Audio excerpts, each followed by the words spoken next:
What I want you to notice is that in each one of the lessons in the segment, I had an assessment.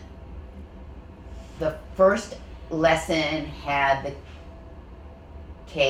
KWL chart followed up with an exit ticket. So the exit ticket was my assessment of how well students mastered what I was teaching during day one or during lesson one. For the second lesson, you might remember that I asked students to hand in the Venn diagram completed individually, even though they may have been working on these Venn diagrams in small groups. Again, I had not only the completed worksheet, I had established a criteria for evaluating that worksheet.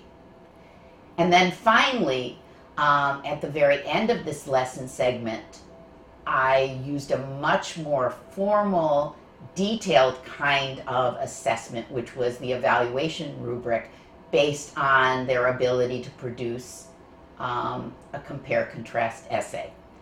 In the ALedTPA, every lesson has to have some assessment with assessment criteria. As you can see, sometimes they're fairly simplistic, and in other cases they're very detailed.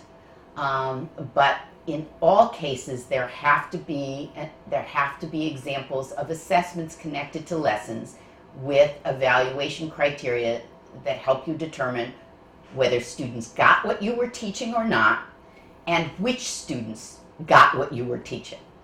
And in this case, I was looking very specifically at making sure I was measuring academic language, the language function as well as the vocabulary.